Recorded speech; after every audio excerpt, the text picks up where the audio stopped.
but, l'objectif aujourd'hui de l'IRI et pour moi de ce groupe tel qu'il va travailler avec l'IRI, c'est de contribuer à la définition d'un nouveau standard industriel de langage d'annotation et d'indexation. Je pense qu'aujourd'hui, ce dont a besoin la communauté académique, c'est d'un standard qui corresponde à ses intérêts académiques.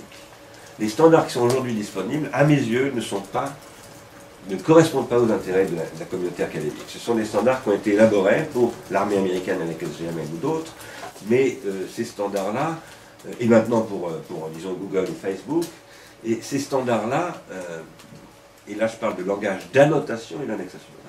Je ne parle pas de tous les standards, parce qu'après il y a toutes sortes d'autres standards, évidemment, qui sont des conditions de possibilité, c'est des standards dont je parle, hein, qui sont déjà là et qui sont extrêmement efficients, qui sont l'efficience de tout ce que Windsurf, Tim Berners-Lee, etc. ont mis en place, hein, qui fait que ça fonctionne tout ça. Mais aujourd'hui, quelque chose manque dans l'organologie ou la lutherie électronique de l'organologie des savoirs contemporains numériques, c'est un standard de langage d'annotation et d'indexation, et pas seulement, qui gère à la fois des objets spatiaux et des objets temporels. Par ailleurs, ces langages doivent être mis au point, être mis au service de ce que j'appelle des protocoles de transindividuation. Et ces protocoles de transindividuation, qu'il faut éliciter, comme on dit en cognitique. Éliciter voulant dire, pas simplement expliciter, mais rendre formalisable pour une machine.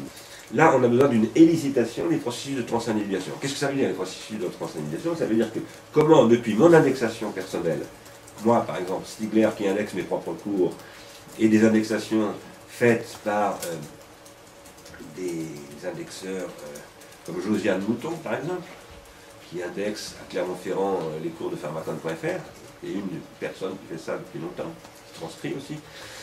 Comment est-ce qu'à un moment donné, nous allons mettre en place un processus de négociation qui va faire qu'on va finir par dire oui, finalement, il y a eu une convergence entre ces différents processus d'indexation et d'annotation qui fait qu'on éditorialise le truc comme ça, sous cette forme, finalement, définitive, labellisée par le comité d'indexation, je ne sais pas quoi. Ce que je dis, moi, c'est que l'enjeu d'aujourd'hui, c'est de faire un standard de langage d'annotation et d'indexation et de protocole de transindividuation, pour qu'il puisse y avoir des discussions. Parce que le problème du web aujourd'hui, c'est comment la controverse redevient un espace positif de la vie politique. La vie politique, c'est un espace de controverse, de la vie académique, au sens, évidemment, universitaire, disons, mais aussi de la vie artistique. Ça, c'est ce qu'on a voulu faire dès le début à l'IRI, etc. Et c'est ce qu'on appelle les appareils critiques. Derrière cette question, il y a la question de l'avenir des moteurs de recherche. C'est très important. Et je souhaite que nous travaillions nous-mêmes à construire des petits moteurs de recherche locaux, des fenêtres de requête, qui puissent intégrer ces aspects polémiques et dire j'aimerais poser des questions sur ce moteur de recherche en intégrant des objets temporels et des objets spatiaux. Aujourd'hui, il n'est pas le cas. Hein. On n'intègre pas les objets temporels dans les moteurs de recherche. Bon. Et qu'on les intègre de telle manière qu'on puisse mettre un critère, par exemple, je reprends un exemple que je donne souvent, je veux adresser la question de la mémoire cérébrale avec, d'abord, je veux un niveau de qualification des réponses qui soit labellisé par un laboratoire qui est dit dans des revues comme des lectures, par exemple, voilà le critère que je peux donner, et puis je veux des réponses de darwiniens et de cladistes.